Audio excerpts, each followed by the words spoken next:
nesta manhã no nome do nosso Senhor para cultuá-lo. Hoje, o dia do Senhor, nós vamos estar logo mais estudando a respeito dos 10 mandamentos, e neste momento eu os convido a abrir as suas Bíblias no livro dos Salmos, capítulo 29. Livro dos Salmos, capítulo 29.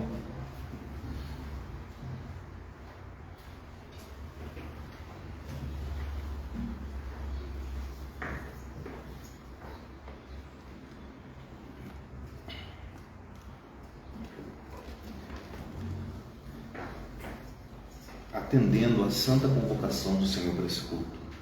Assim diz o Senhor: tributai ao Senhor, filhos de Deus, tributai ao Senhor glória e força, tributai ao Senhor a glória de vida devida ao seu nome.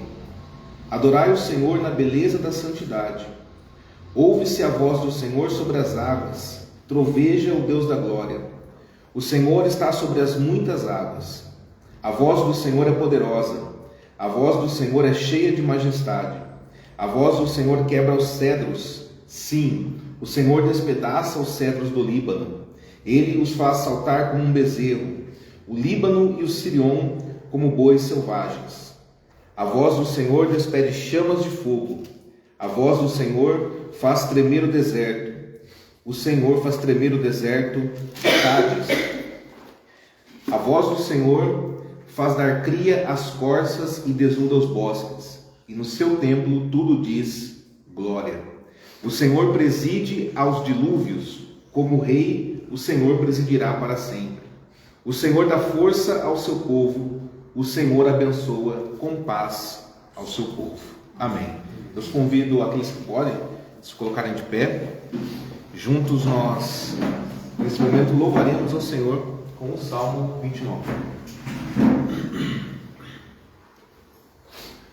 Ao Senhor, ó tributai, vós os filhos de Deus, glória e força ao Senhor, tributo, pois de rei, é devido ao seu nome honrar, na beleza da sua santidade adorai, sobre as águas sua voz é ouvida.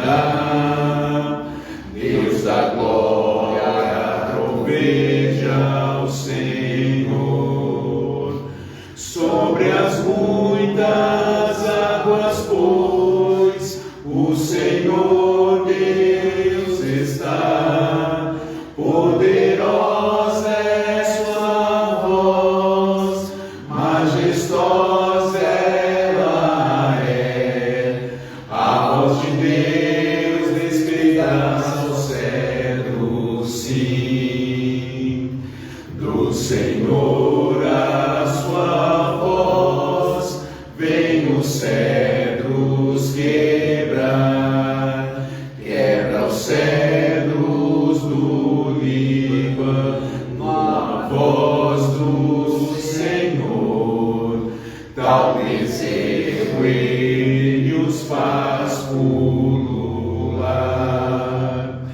Líbano, Sirion, tal como selvagens bois, sua voz lança chamas de fogo, faz tremer o deserto também, e de Cádiz o deserto sua voz faz tremer. Pela voz do Senhor até as costas dão a luz, desnuda os bosques a voz do nosso Deus.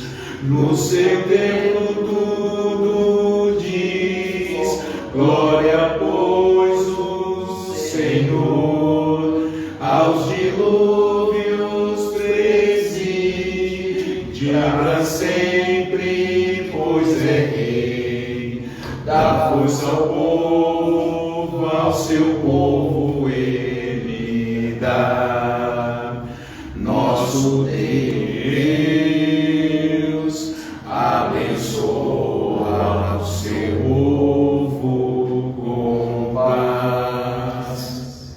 Amada congregação do nosso Senhor Jesus Cristo, onde está o nosso socorro? O nosso socorro está em o nome do Senhor, Criador dos céus e da terra.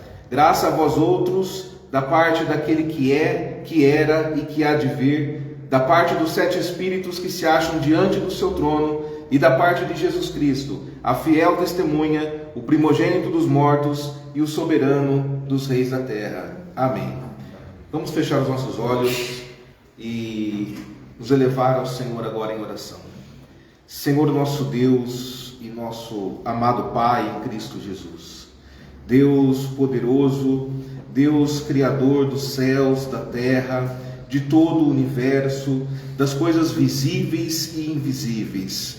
O Senhor que é o soberano dos reis da terra, o Senhor que é o Deus dos exércitos de Israel, o Senhor que é o Deus todo-poderoso, Deus de justiça, Deus de amor, Deus de longanimidade. Senhor, nós nos achegamos a Ti nesta manhã, como o Senhor Deus tem nos ordenado, Pai, para Te buscar e para Te servir de todo o nosso coração. Deus, nós reconhecemos neste momento as nossas falhas, reconhecemos o nosso estado de miséria, reconhecemos, Senhor, que somos míseros pecadores e que não merecemos nada, absolutamente nada do Senhor. Por isso nós nos achegamos a Ti, Senhor, nos lançamos aos Teus pés e pedimos, Deus, que as Tuas misericórdias, que a Tua graça, que o Teu amor nos alcancem. Senhor, nós pedimos perdão pelas nossas falhas, pedimos perdão, Deus, pelos nossos pecados, pelas más inclinações da nossa natureza caída. Senhor, pedimos perdão pelas vezes que, através de atitudes, de omissões, de pensamentos, de palavras, nós pecamos contra o Senhor e ofendemos, Senhor, a Tua santidade. Deus, nós reconhecemos que somente o Teu Espírito Santo, poderoso, pode operar em nós o arrependimento. É por isso que nós rogamos a Ti neste momento, Senhor, nos conceda que o Teu Espírito Santo nos ensine, ó Deus, a caminhar segundo o Teu coração. Nos conceda que o Teu Espírito Santo, Deus, nos ensine a pedir perdão ao Senhor todas as vezes que erramos e que possamos, ó Deus, ser achados diante do Senhor como o remanescente fiel de Israel. Que possamos ser achados diante do Senhor, ó Deus, em fidelidade, em amor, Deus, com um coração sincero, voltado para o Senhor, um coração contrito, quebrantado e sempre disposto a ouvir a Tua voz. Deus, nesta manhã nós nos reunimos, nos juntamos ao Teu povo espalhado pela face da terra, no dia do Senhor, no dia da ressurreição do nosso Senhor Jesus Cristo, para Te glorificar, ó Deus, para Te exaltar, para Te render o nosso louvor, adoração e para Te servir, Deus, de forma agradável ao Senhor. Deus, para ser edificados pela Tua palavra, para ser cheios do Teu Espírito Santo, para ser cheios, Deus, das Tuas virtudes. Que possamos estar diante de Ti nesta manhã, Deus, e Te servir como o Senhor demanda em Sua palavra. Pai, nós apresentamos ao Senhor e consagramos esse culto em que Te serviremos de todo o nosso coração. Deus, nos conceda a graça e a misericórdia de ser edificados pela Tua palavra, pelo Teu poder. É assim que nós te oramos, no nome santo e poderoso do Teu amado Filho, o nosso Senhor e Salvador Jesus Cristo. Amém. Amém. Amados irmãos, podem se sentar. Graças a Deus. Nós vamos à leitura agora do Credo Apostólico.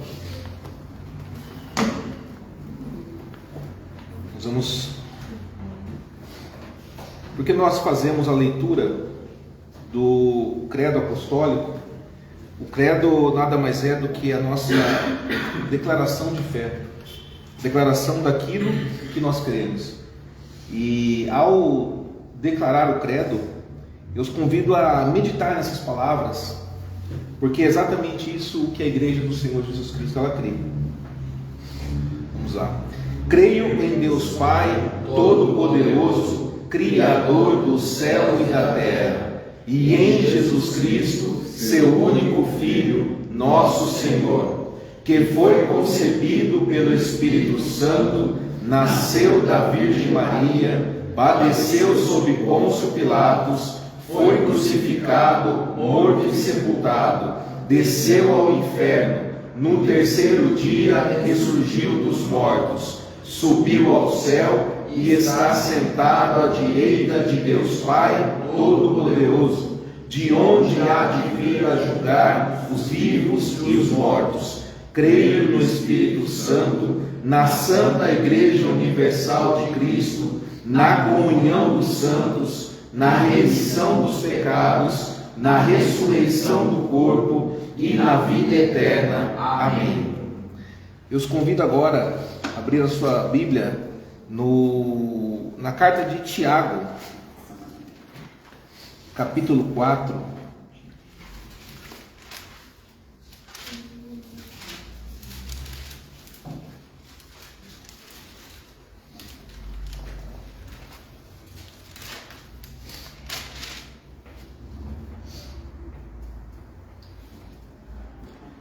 Nós vamos passar um momento agora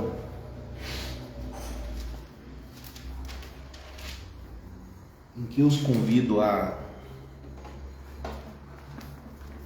um momento de contrição, um momento de pensarmos nas nossas falhas e teremos a oportunidade de rogar ao Senhor perdão. Diferentemente do início do culto, quando nós pedimos perdão ao Senhor pelos nossos pecados, nesse momento eu os convido a confessar ao Senhor. Se há algum pecado que você talvez ainda não tenha confessado diante de Deus, esse momento é oportuno.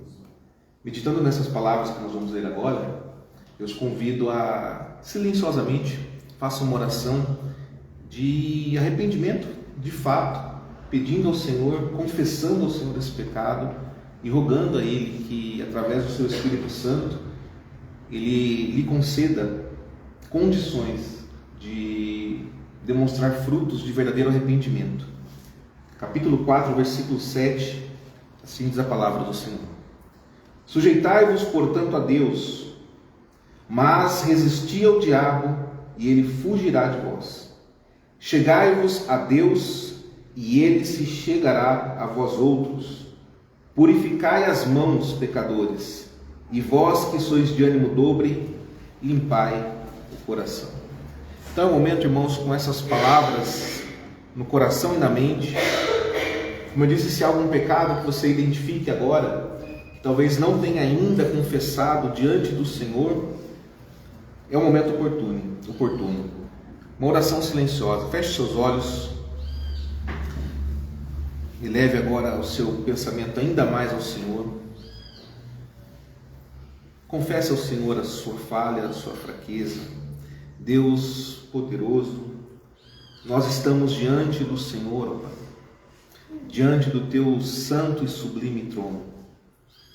Deus, o profeta, quando foi tomado em espírito e levado ao Senhor, quando ele estava diante de Ti, ele viu a Tua glória, ele exclamou: ai de mim que vou morrendo, sou um homem de lábios impuros, habito no meio de um povo de impuros lábios.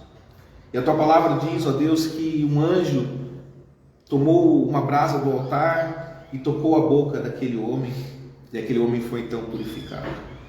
Senhor, nós reconhecemos agora que temos agido mal diante do Senhor, por vezes afrontando e confrontando a Tua vontade, Deus. Por vezes incorrendo, Deus, na quebra dos Teus santos mandamentos.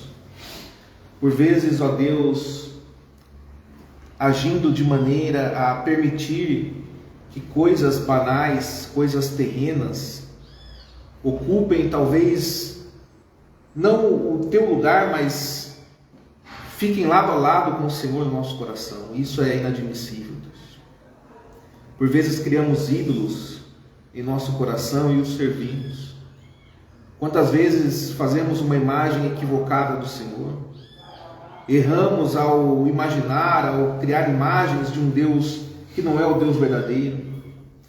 Por vezes ofendemos o Senhor usando o teu nome santo em vão. Por vezes não guardamos propriamente o dia do Senhor. Talvez desrespeitemos pais, desrespeitemos autoridades. Talvez Deus, com o nosso agir, com o nosso pensar, nós estejamos prejudicando o próximo. Não, talvez no ato em si, Senhor, mas através da ira, através da cobiça, através de tantas coisas em que nós acabamos pecando contra o nosso próximo. Senhor, nós somos de fato falhos e pecadores. Nós somos de fato necessitados, Senhor, da Tua glória e da Tua misericórdia, Senhor, da Tua longanimidade. E é por isso que estamos diante de Ti, rogando ao Senhor, Deus, confessando ao Senhor os nossos pecados, confessando ao Senhor essas falhas, essas inclinações ruins, e rogando, Deus, nos conceda a bênção do perdão, nos conceda a bênção de ser cada dia edificados pela Tua palavra, ser a cada dia, Deus, edificados pelo Senhor, pelo Teu Espírito Santo, pelo Teu poder, pela Tua graça, e que todos os dias nós tenhamos em mente, Deus, as Tuas promessas, principalmente aquelas que dizem respeito ao Teu perdão e à justificação pelo sangue do Senhor Jesus Cristo. É assim que Te oramos, no nome do nosso Senhor e Salvador, Jesus Cristo. Amém. Amém, irmãos? Eu quero ler com os irmãos uma promessa de Deus que está aqui em Lamentações,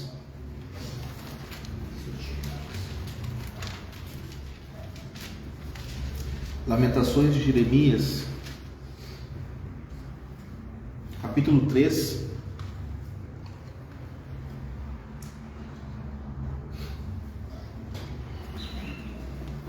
Lamentações de Jeremias, capítulo 3, versículos 22 e 23. Irmãos, vocês que confessaram diante de Deus os seus pecados, recebam agora a promessa de perdão da parte do nosso Senhor. As misericórdias do Senhor são a causa de não sermos consumidos, porque as suas misericórdias não têm fim, renovam-se cada manhã, grande é a tua fidelidade. Amém. Vamos louvar ao Senhor com o Salmo 121. E, de fato, meus irmãos, você que se arrepende diante de Deus todos os dias, o Senhor tem bênçãos, tem perdão, tem a sua graça para você. Salmo 121b. Elevo os meus olhos para os montes, de onde virá o meu socorro? O meu socorro vem do Senhor que fez os céus e a terra.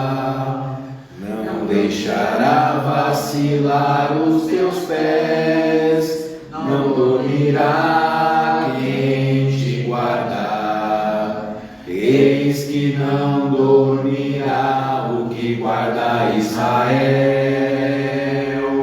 O Senhor é quem te guarda, o Senhor é a sombra à tua direita. O sol não te molestará de dia, nem a lua de noite. O Senhor te guardará de todo mal, Ele guardará a tua alma. O Senhor guardará a tua entrada e a tua saída, desde agora e para sempre.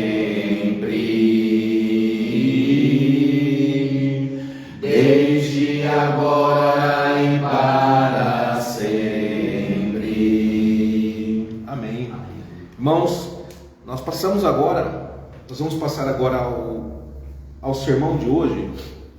Mas antes do sermão, eu queria fazer aqui só uma pequena introdução, porque nós estamos considerando agora, a partir de hoje, dentro do Catecismo de Heidelberg, nós estamos considerando, vamos começar a partir de hoje os 10 mandamentos. Tá? O Catecismo ele está dividido em 3 partes. No início, o primeiro dia do Senhor, nós temos ali um prólogo, onde nós aprendemos sobre o nosso único consolo na vida e na morte. Nós aprendemos que o nosso único consolo é que pertencemos ao Senhor Jesus Cristo e que contra a vontade dele, nem um fio da nossa cabeça ele pode cair. Então nós aprendemos que o Senhor está no controle absoluto das nossas vidas e que nós pertencemos a Ele na vida e na morte. Esse é o nosso consolo. Depois o Catecismo ele se divide de fato em 3 capítulos, onde no primeiro capítulo nós aprendemos sobre a nossa miséria, sobre o nosso estado de pecadores, sobre como nós estávamos perdidos nos nossos delitos, na nossa natureza caída, e qual era o nosso destino, a condenação. Após nós aprendermos sobre isso, o Catecismo ele entra na parte que fala sobre a nossa salvação. E nós vemos que somos justificados pela fé somente através do sacrifício do Senhor Jesus Cristo. Nós aprendemos como Deus ele nos alcança com a sua graça, como Ele nos transmite a purificação através do sangue de Cristo, e como, por meios de graça, da palavra de Deus, dos sacramentos, como Deus ele mantém a sua igreja diante da sua presença em santidade. E aí nós adentramos há algumas semanas na terceira e última parte, que fala sobre a nossa gratidão. Então nós começamos a aprender aqui, desde o dia do Senhor 32, lá no capítulo, na pergunta 86, diz assim: se formos libertos da nossa miséria somente pela graça através de Cristo, sem nenhum mérito nosso, por que então devemos praticar boas obras? E aí a resposta diz o seguinte: porque Cristo, tendo nos remido pelo seu sangue, também nos renova por seu Espírito Santo a sua imagem, para que com toda a nossa vida mostremos-nos gratos a Deus por seus benefícios e para que Ele seja louvado por nós. Além disso, para que tenhamos certeza da nossa fé por causa dos seus frutos e para que pelo nosso viver piedoso possamos ganhar nosso próximo para Cristo. Então nós começamos a aprender que as nossas boas obras, na verdade nós vamos ver isso aqui ao longo dos próximos domingos, as nossas boas obras, as boas obras que nós praticamos, só praticamos porque o Senhor as preparou de antemão. Porque o Senhor nos concede praticar essas boas obras. De nós mesmos, nós não somos capazes de fazer absolutamente nada de bom. Nós o fazemos porque é o Senhor quem nos capacita para fazer. Porque é o Senhor quem nos permite fazer. Então nós vamos aprender que essas boas obras, elas demonstram a nossa gratidão.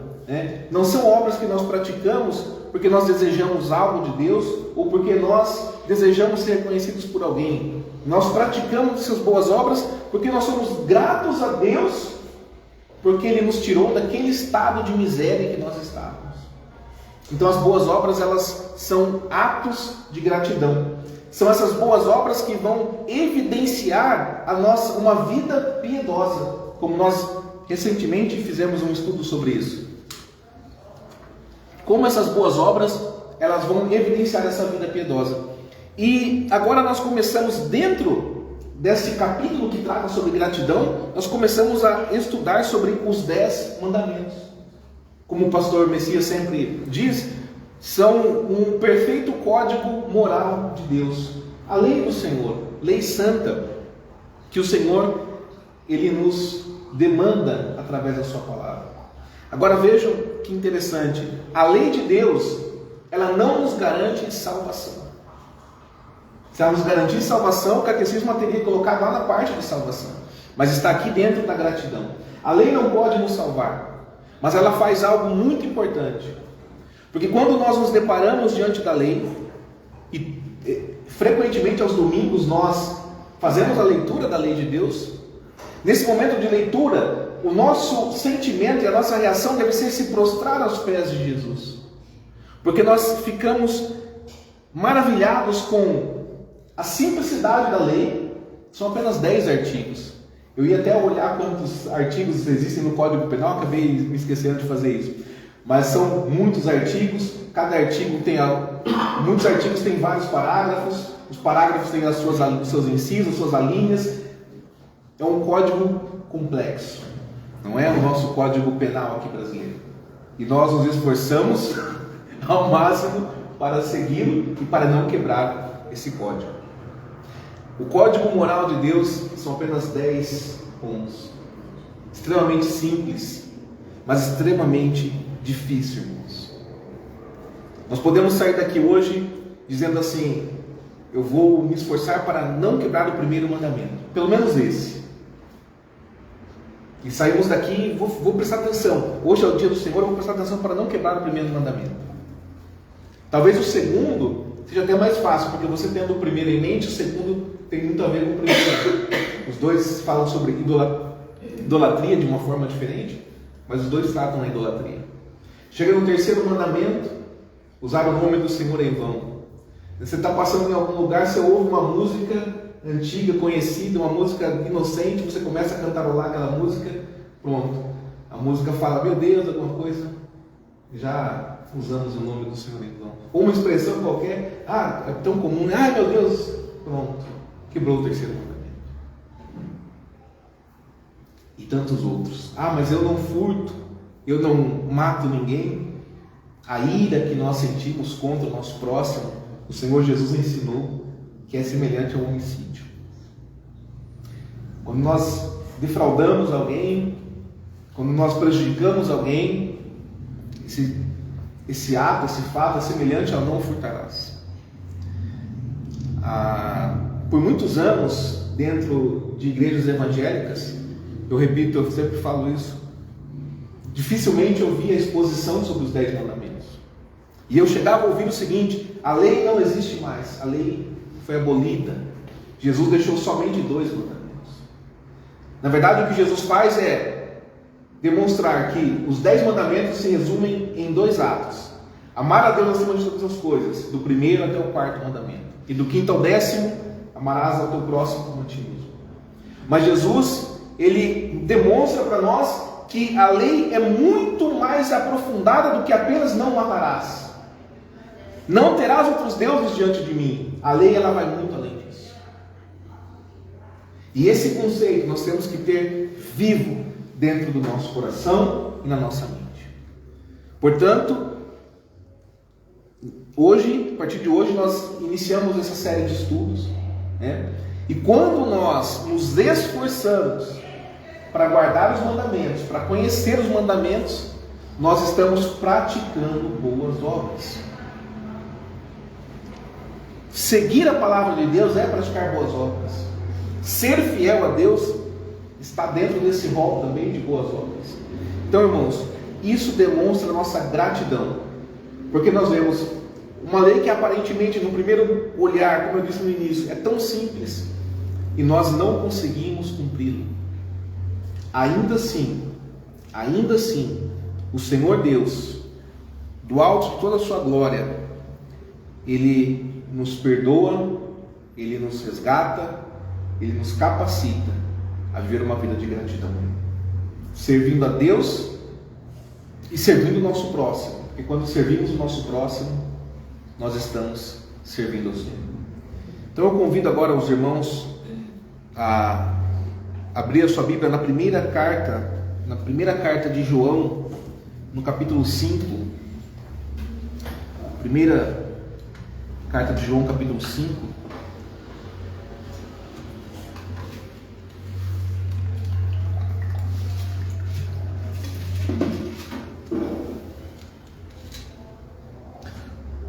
Sermão esse escrito pelo pastor Elcio Venema,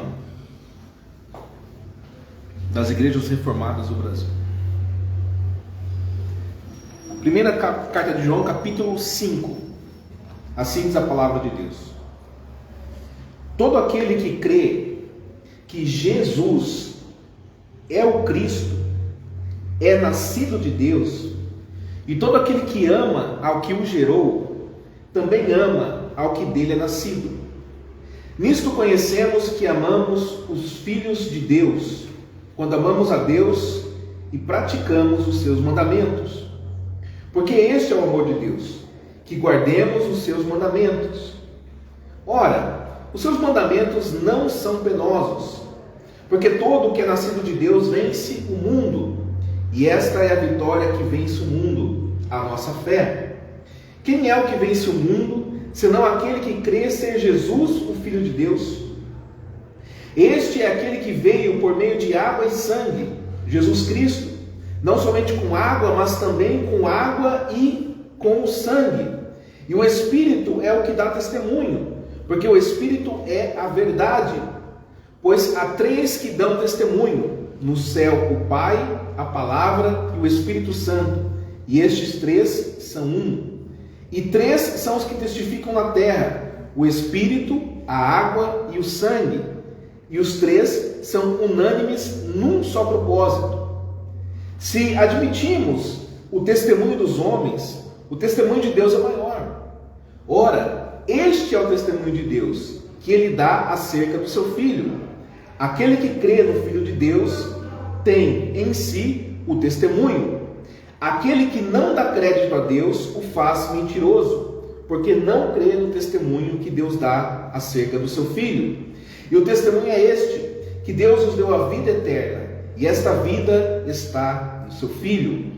Aquele que tem o Filho tem a vida, aquele que não tem o Filho de Deus não tem a vida. Estas coisas vos escrevi a fim de saberdes que tendes a vida eterna, a vós outros que credes em o nome do Filho de Deus. E esta é a confiança que temos para com Ele, que se pedirmos alguma coisa segundo a sua vontade, Ele nos ouve. E sabemos que Ele nos ouve quanto ao que lhe pedimos. Estamos certos de que obtemos os pedidos que lhe temos feito.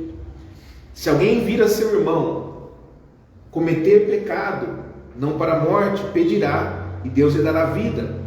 Aos que não pecam para a morte, há pecado para a morte, e por este não digo que rogue.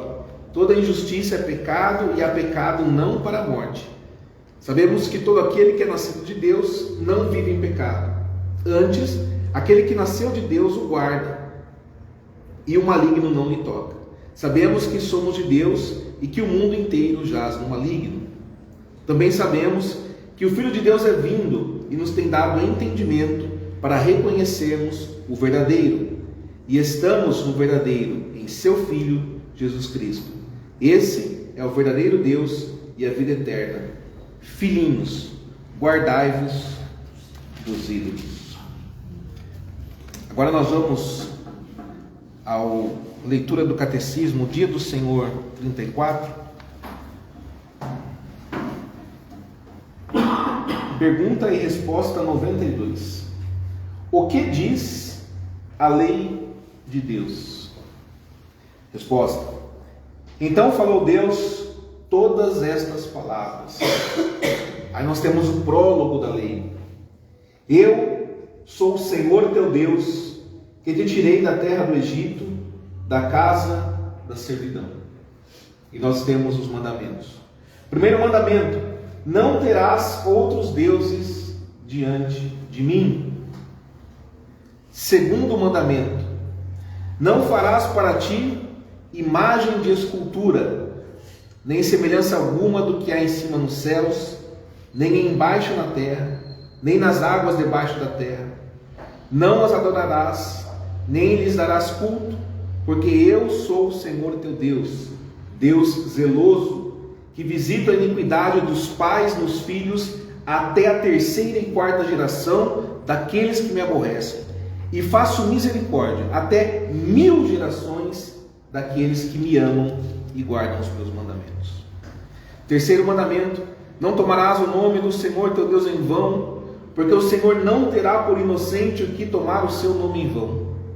Quarto mandamento: lembra-te do dia de sábado para o santificar. 6 dias trabalharás e farás toda a tua obra, mas o 7º dia é o sábado do Senhor teu Deus. Não farás nenhum trabalho, nem tu, nem o teu filho, nem a tua filha, nem o teu servo, nem a tua serva, nem o teu animal, nem o forasteiro das tuas portas para dentro. Porque em 6 dias fez o Senhor os céus e a terra, o mar e tudo o que neles há. E ao 7º dia descansou.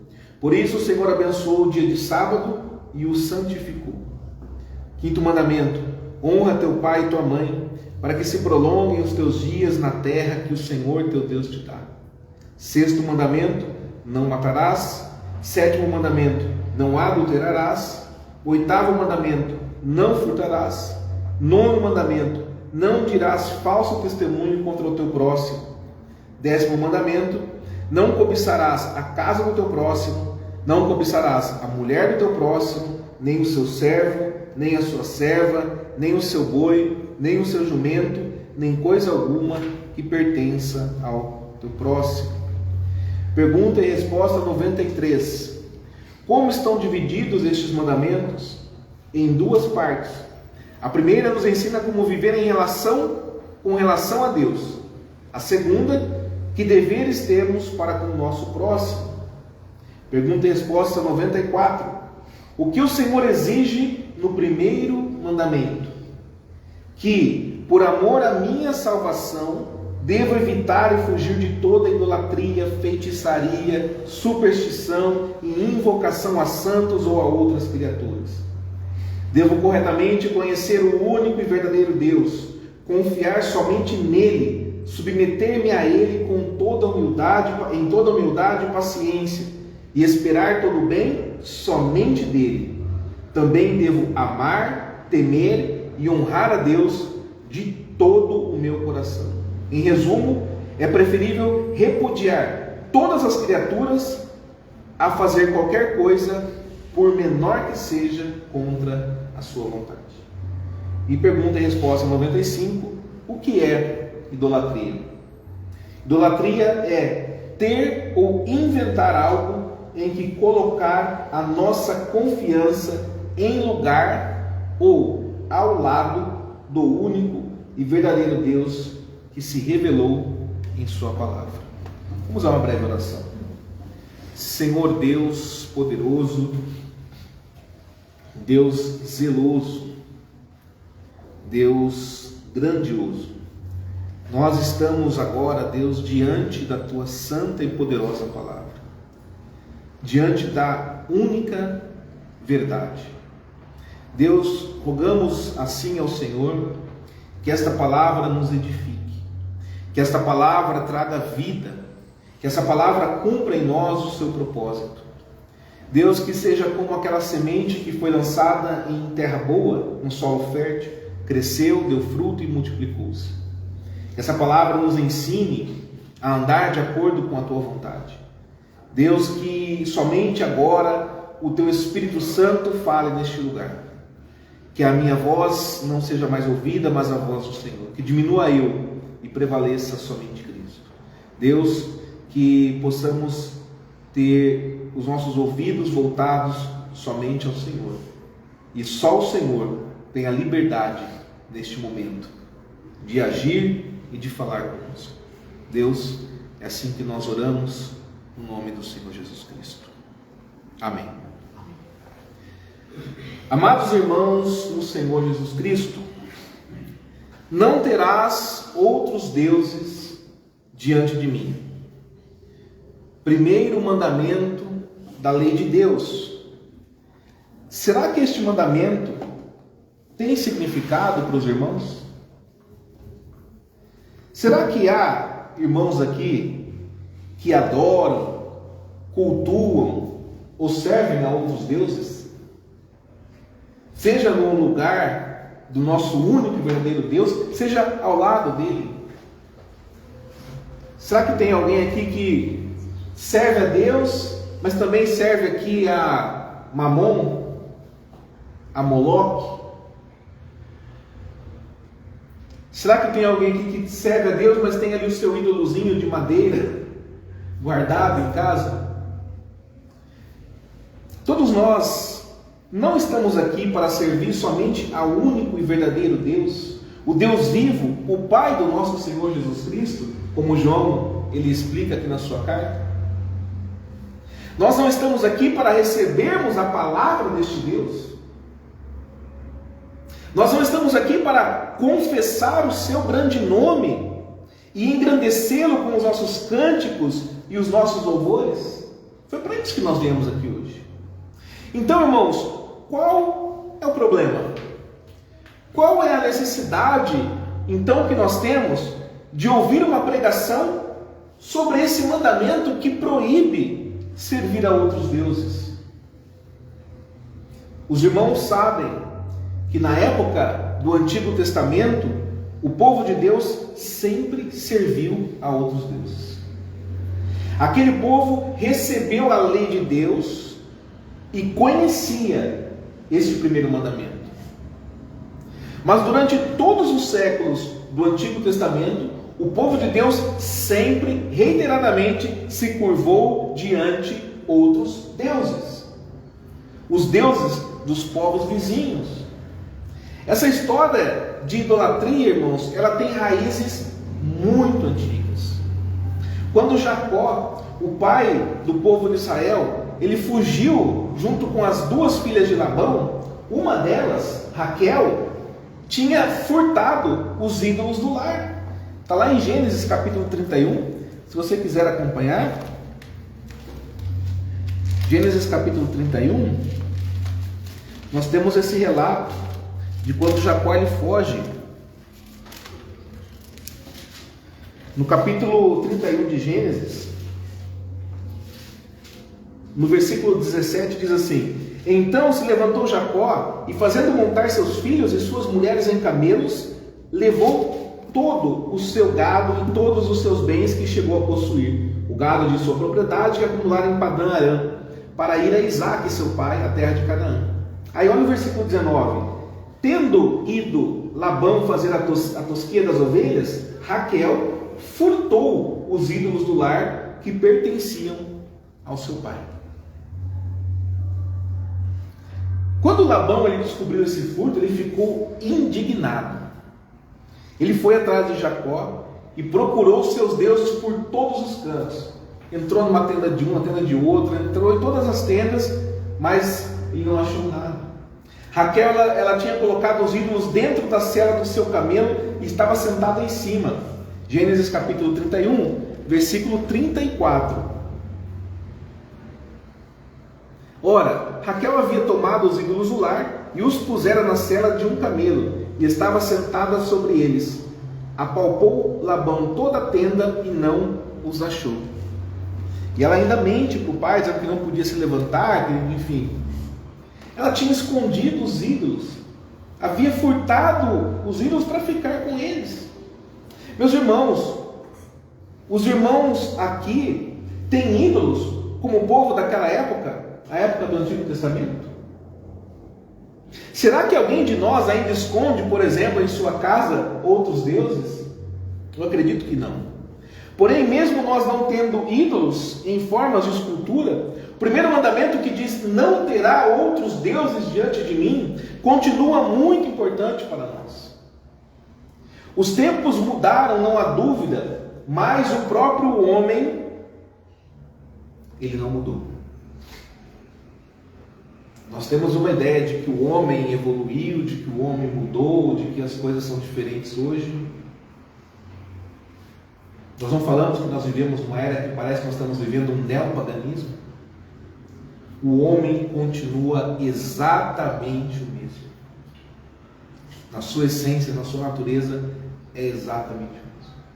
Não mudou nada.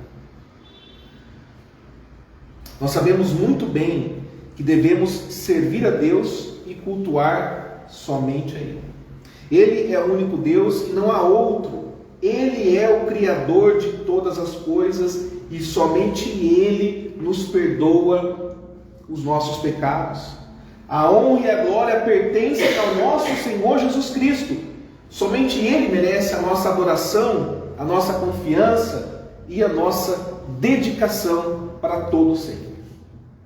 Mas o que acontece, irmãos?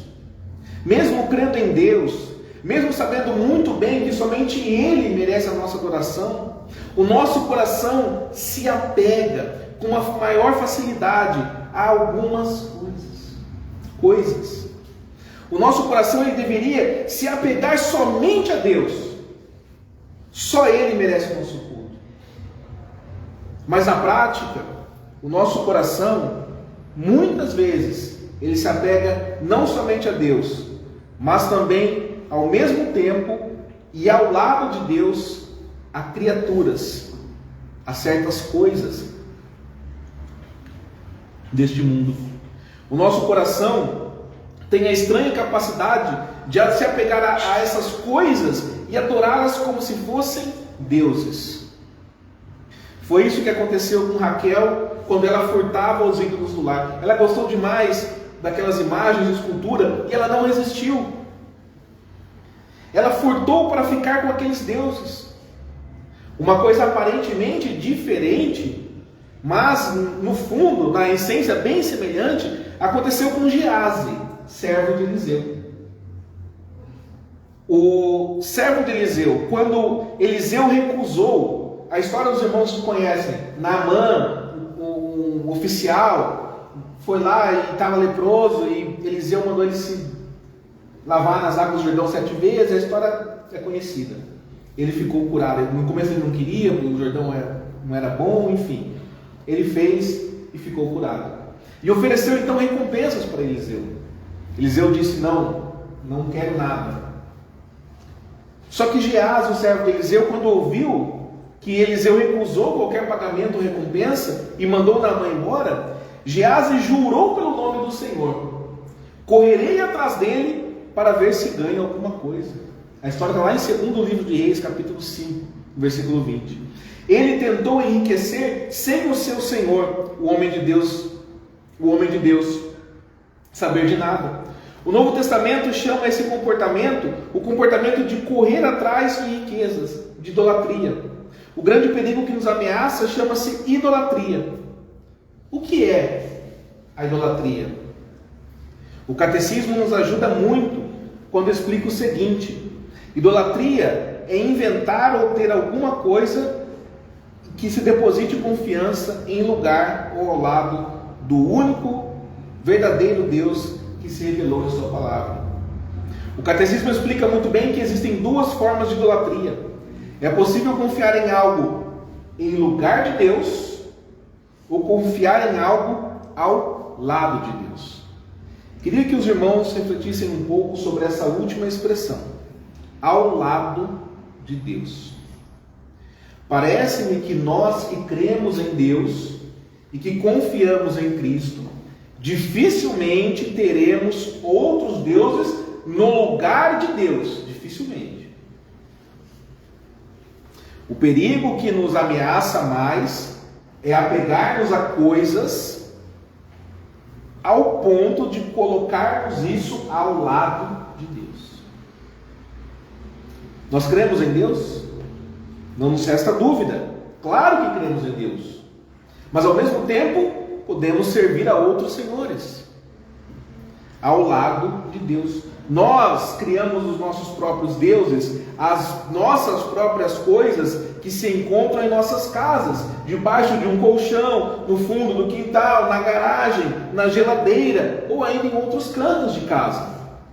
O homem é capaz de ser reto em tudo, guardando todos os mandamentos. Ele crê em Deus mesmo. Uma pessoa que crê em Deus, mas ao mesmo tempo ele também confia em certas coisas, principalmente nas suas riquezas, que lhe proporcionam segurança na hora da aflição. Confiamos em Deus, mas confiamos também no dinheiro.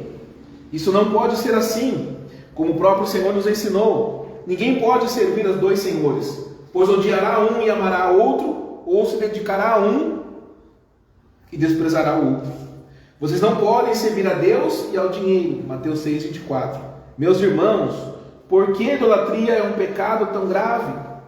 A Bíblia inteira, de Gênesis a Apocalipse, nos avisa acerca do perigo da idolatria. A Bíblia até ensina que os idólatras não vão entrar no reino de Deus. Qual é o problema? Porque não dá para ser crente e ao mesmo tempo servir ao dinheiro. Ou, se alguém adora assistir televisão, novelas, futebol, qual o problema disso? Ou se alguém adora passarinhos, cachorrinhos, gatinhos, o que seria de errado nisso?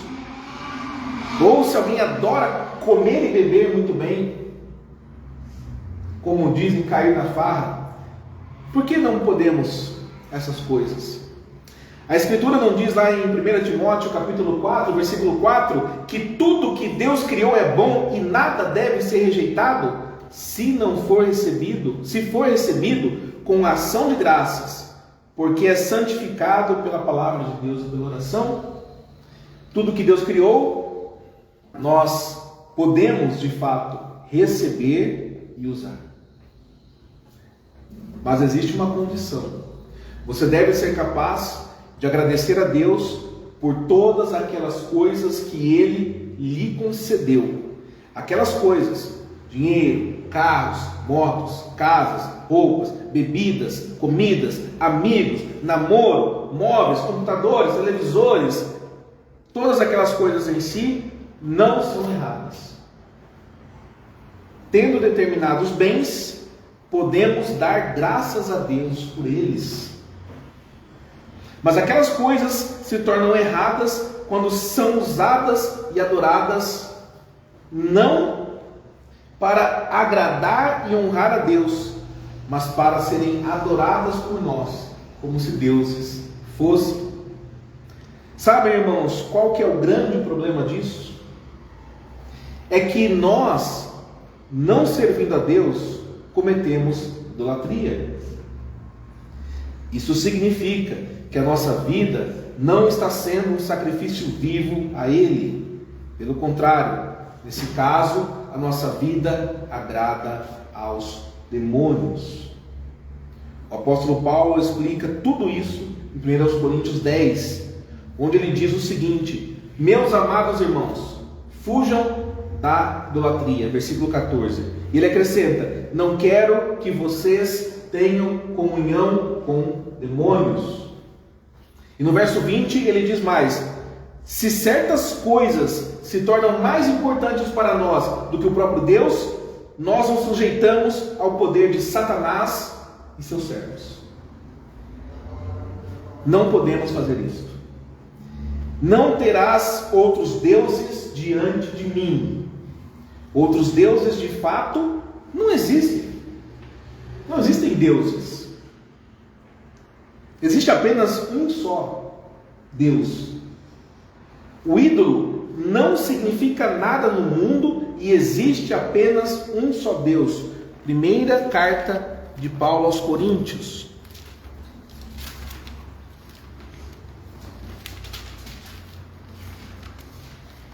Capítulo 8, versículo 4. No tocante à comida sacrificada a ídolos, sabemos que o ídolo de si mesmo nada é no mundo e que não há senão um só Deus. Mas o perigo real, irmãos, é que o nosso coração enganoso se apega tanto a certas coisas que nos esquecemos de Deus. Sem perceber, entramos na esfera de influência dos demônios. Vou dar um exemplo concreto. Muitos adoram assistir televisão. Qualquer coisa que esteja passando na televisão. Tem pessoas que sentam na frente da televisão e o mundo pode cair que a pessoa está ali, né? Adora. Não importa o programa. Está passando novela, está passando jornal, está passando futebol, a pessoa está em frente da televisão. Isso é pecado? Isso é idolatria? Assistir televisão? Claro que não. É possível você assistir programas, é lógico, né? Depende do que você está vendo na televisão. É como qualquer outra coisa. Internet, celular, depende para que você está usando isso. Né? É possível assistir programas dignos, decentes, e depois agradecer a Deus por tudo. Mas vejam a diferença. Quando alguém fica tão fixo na TV, absorvendo todas aquelas coisas, e aí chega na hora de ir para o culto, ou de um estudo bíblico, de fazer alguma coisa, ela diz: eu não vou poder ir no culto, e nem no estudo. Outro dia eu ouvi alguém dizer assim: não tem problema você faltar o culto de domingo para ficar em casa com a sua família assistindo televisão, um filme, comendo pipoca. Infelizmente um pastor disse isso. Está servindo a Satanás. Isso é idolatria. Na verdade, essa pessoa, ela que faz isso, ela não está servindo a Deus. Ela está servindo a si própria para ficar ali assistindo televisão ou fazendo qualquer outra coisa. Nesse caso, irmãos, esse hábito de assistir televisão se torna um meio para alguém se afastar de Deus e de fato sujeitar-se aos poderes deste mundo. Como eu disse, servir a Satanás e seus servos.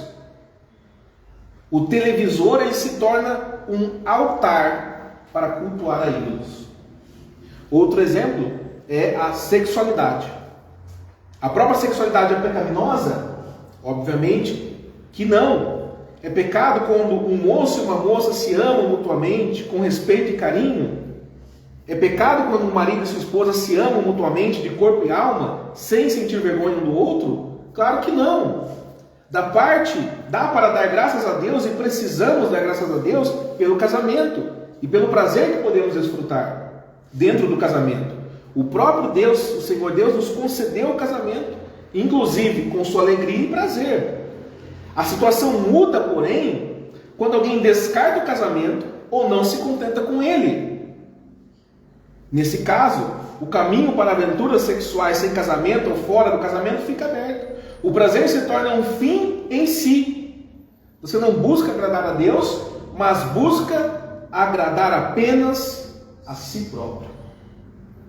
É outro exemplo de como o uso de algo bom em si, pela nossa perversidade e imoralidade, se torna idolatria.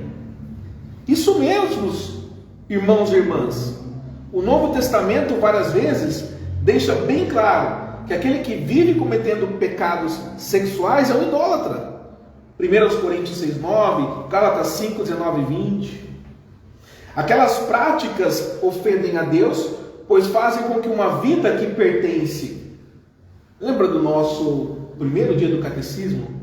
O nosso único consolo na vida e na morte é que nós pertencemos a Cristo. Uma vida que pertence a Cristo fique sujeita aos demônios. Então vejam como é importante o primeiro mandamento. Não terás outros deuses diante de mim. Não somente o Antigo, mas também o Novo Testamento traz essa mensagem. 1 Coríntios capítulo 10, vamos acompanhar aqui. 1 Coríntios capítulo 10,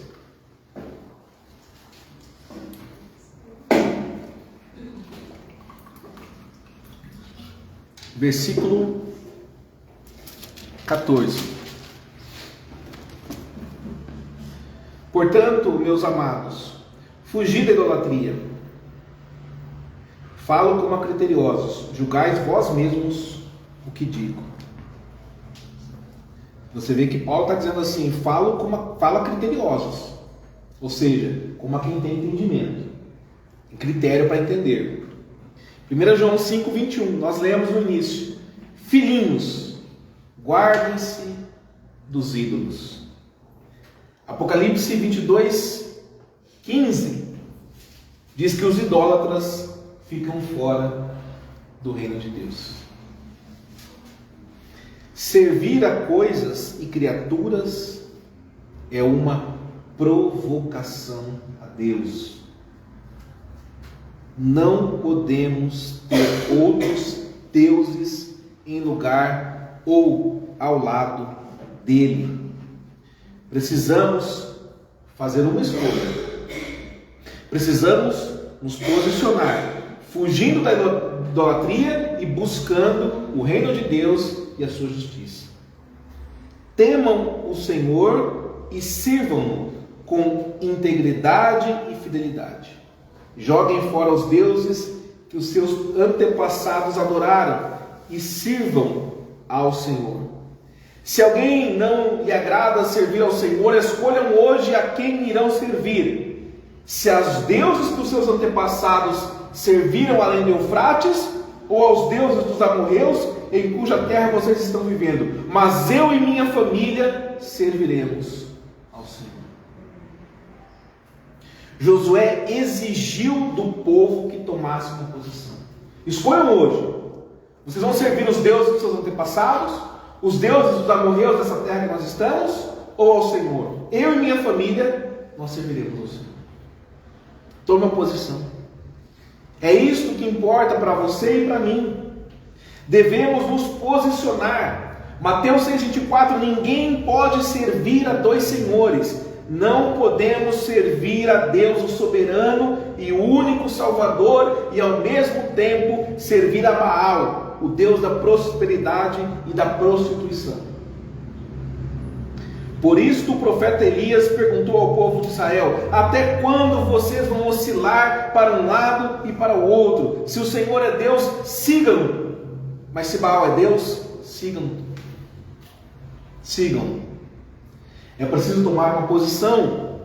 Não é possível de forma alguma servir a Deus, o Criador, e ao mesmo tempo, ao lado de Deus, servir a ídolos, a coisas, a criaturas. Cada um tenha consciência e avalie a sua vida perante Deus. O antigo povo de Deus, o povo da antiga aliança, errou demais, irmãos. Errou. Devido aos muitos e constantes pecados do povo de Israel, principalmente pecados contra o primeiro mandamento, pois sempre eles serviram a outros deuses, a antiga aliança fracassou. Não da parte de Deus, óbvio, mas pela inconstância e inconsistência do homem. O antigo profeta Moisés já viu o povo de Israel primeiro se engordando para depois dar pontapés. Depois de terem recebido todos os privilégios e bênçãos, eles provocaram Deus com seus ídolos abomináveis. Eles sacrificaram a demônios. Deuteronômio 32, de 15 a 18. Desde o início até o fim do Antigo Testamento, o povo de Israel se comportou dessa forma. Do início ao fim. O povo de Deus se tornou um horror, um verdadeiro desastre. Essa é que é a verdade. Eles conheceram a verdade da palavra de Deus, conheceram as maravilhosas obras de Deus. Eles viam com seus próprios olhos o poder, a majestade e a glória de Deus. Mas eles responderam: nós queremos ter outros deuses também. O apóstolo Paulo diz lá em 1 Coríntios 10, 7: não sejam idólatras como eles. Versículo 11: essas coisas aconteceram a eles como exemplos e foram escritas como advertência para nós, sobre quem tem chegado o fim dos tempos.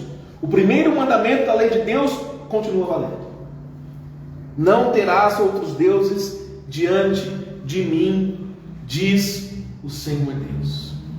Meus irmãos, vocês ouviram vários exemplos do passado. Vocês ouviram, como houve na época do Antigo Testamento, uma história quase sem fim de idolatria. A nossa vida pode e deve ser diferente. Devemos fugir da idolatria. É hora de consertarmos a nossa vida. A palavra de Deus nos avisa, Apocalipse 22:15, os idólatras ficam fora. Os idólatras ficam fora. Quando nós ouvimos isso, nós achamos, idólatra, é quem não adora a Deus. E nós estamos aprendendo aqui que muitas vezes nós achamos que estamos adorando somente a Deus, mas existem ídolos escondidos. E eu preciso dizer mais: para que não sigamos o mau exemplo do antigo povo de Deus. O antigo povo de Deus viu as grandes obras de Deus, principalmente quando Deus os tirou do Egito. Foram maravilhas atrás de maravilhas que eles viram. As pragas no Egito, depois o mar se abrindo, eles passando como se fosse terra seca, o mar engolindo de novo o exército do Egito. Queremos carne, tinha carne. Temos fome, Deus mandou maná. Temos sede, Deus deu água. O sol está escaldante, Deus mandava ali uma nuvem. A noite está fria, Deus mandava uma coluna de fogo para iluminar. Que coisas maravilhosas esse povo. Ele viu. Depois Deus guiou pelo deserto, lhes deu a terra de Canaã, uma terra que manda leite e mel, uma terra abençoada. Eles viram com os próprios olhos o braço forte do Senhor. Não viram? E eu vou dizer algo para você hoje. Nós, irmãos, nós vimos muito mais do que eles. O apóstolo João, ele diz, o apóstolo João diz, o verbo se tornou carne e vimos a sua glória. Irmãos, nós vimos Jesus Cristo, o Deus unigênito que nos fez conhecer o Pai. Isso aconteceu quando Ele, o amado, derramou o seu sangue na cruz para o nosso resgate. Olha o que nós vimos. Não é muito maior do que aquele povo viu? Nós vimos o próprio Deus encarnado dando a sua vida naquela cruz maldita, se fazendo maldição, fazendo maldito para nos salvar, rasgando o véu, nos dando acesso a Deus, nos fazendo filhos de Deus. E eu preciso dizer ainda mais. O nosso Senhor Jesus Cristo nos concedeu o seu Espírito Santo, que foi derramado em nossos corações. Algo que aquele povo do deserto jamais poderia imaginar. Nós temos mais do que condições, irmãos, de fugir da idolatria, vencendo esse mundo caído e vencendo o pecado. Estou dizendo que é fácil? Não. Mas é possível. 1 João 4,4. Filhinhos, vocês são de Deus e venceram o mundo e os seus ídolos, porque aquele que está em vocês é maior do que aquele que está no mundo. O Espírito Santo que está em nós é mais forte do que o maligno. Deus está conosco. Façamos então o que agrada a Ele, sempre agradecidos pela sua salvação, cumprindo o primeiro mandamento da lei de Deus. Filhinhos, guardem-se dos ídolos. Amém. Vamos, em resposta ao Senhor, neste sermão, ao cântico do Salmo de número 115.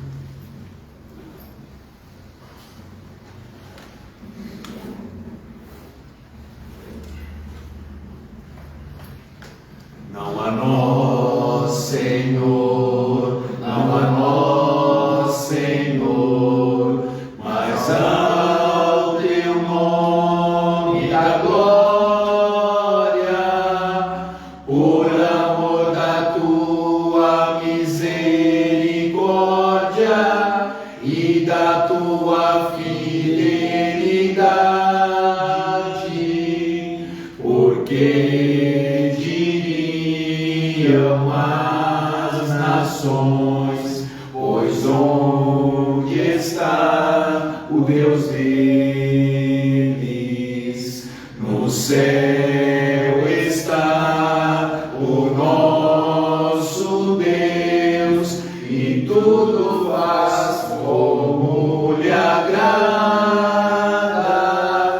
Prata e ouro são os seus deuses vãos, são obras das mãos de homens. Tem boca, não falam, tem olhos cegos, tem ouvidos, mas não escutam,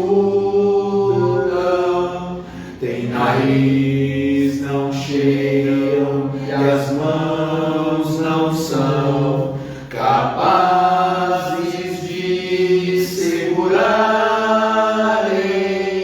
semelhantes tornem-se a eles todos os que os fazem neles confiam. Confia em Israel, em Deus, que é teu amparo e escudo.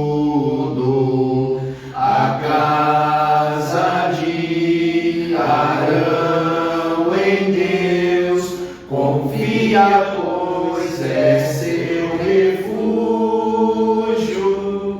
No Senhor confia quem tem temor, pois é amparo e escudo. Tem de nós lembrado e dar a sua bênção a Jacó e Arão suas casas. Abençoa a Deus quem tem temor, assim pequenos e grandes, sobre vós aumente suas bênçãos sempre, sobre vós e os filhos da prole. Bendito seja do Senhor, que fez os céus e a terra. Os céus são céus de Deus, Senhor, aos homens deu ele a terra. Ao Senhor, aos mortos não louvam mais, porém nós o bendiremos. Bendiremos Deus, o seu santo nome, desde agora e sempre. Aleluia. Amém. Vamos colocar em pé, irmãos? Vamos a uma oração do encerramento. Após a oração e a leitura da bênção de Deus em Números, aí eu convido os irmãos a sentarem novamente. Será encerrado o culto, mas eu tenho alguns recados, tá bom? Vamos fechar os nossos olhos. Senhor Deus amado, Deus querido, como são grandes, Senhor, as tuas misericórdias sobre nós. Deus, como é grande, como o Senhor é imenso, é imensurável, Deus, o teu amor por nós. Nós ficamos constrangidos, Senhor, por tanto cuidado, por tanta longanimidade, porque nós somos falhos, e o Senhor tem nos edificado, o Senhor tem nos ensinado, Deus. O Senhor tem nos dado graça por meio da sua palavra, nos fazendo entender, nos fazendo conhecer a tua justiça, a tua verdade, nos fazendo ser aperfeiçoados, Deus, pelo teu Espírito Santo, nos iluminando o coração, nos iluminando os caminhos, nos lavando e purificando pelo sangue do Senhor Jesus Cristo. O Senhor tem nos conduzido, ó Deus, como conduziu aquele povo, e maravilhas maiores nós temos vistos. Nós somos gratos a Ti, não podia ser diferente. Nós somos gratos ao Senhor pelas maravilhas que o Senhor tem feito por nós. Deus, que nós possamos todos os dias tomar o cuidado de manter o nosso coração um altar somente único e exclusivo ao Senhor. Que nada, criatura, coisa, sentimento possa tomar o teu lugar e sequer chegar, meu Deus, perto do Senhor, ficar ao teu lado no nosso coração. Que nós possamos, Deus, retirar tudo aquilo que nos impede de servir com gratidão somente ao Senhor. Que toda a nossa atenção, todo o nosso entendimento, toda a nossa mente, todo o nosso coração esteja sempre voltado ao Senhor, a Tua palavra, a Tua verdade.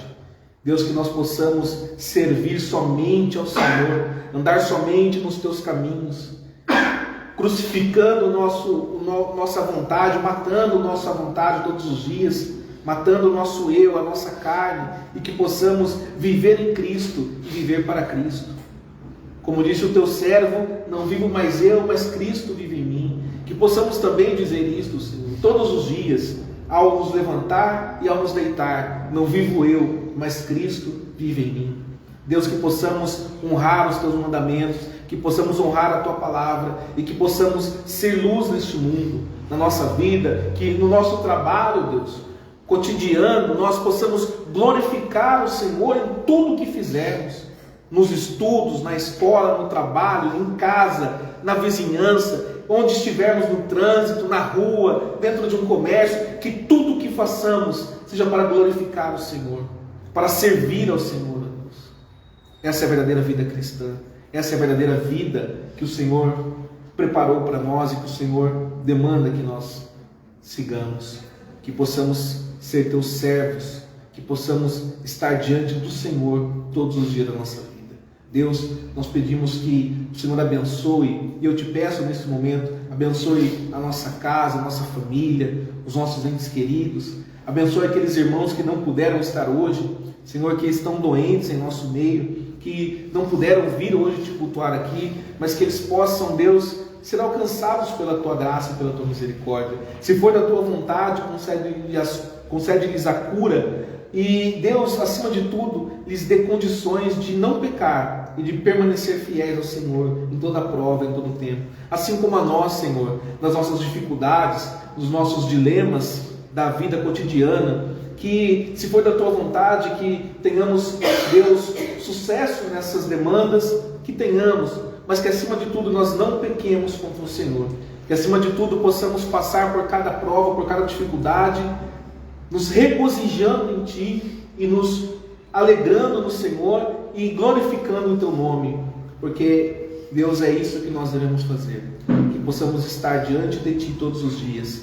Pedimos a Tua bênção sobre esta cidade, sobre as cidades vizinhas. Deus, pedimos a Tua bênção sobre as autoridades deste país, que, se for da Tua vontade, Deus, que esse país, que esse povo tenha paz e prosperidade, que os governantes, as autoridades possam ser iluminados no seu trabalho, na sua tarefa de legislar. Mas, se não for da Tua vontade, Deus, nós pedimos ainda assim, tenha misericórdia desse país e do seu povo.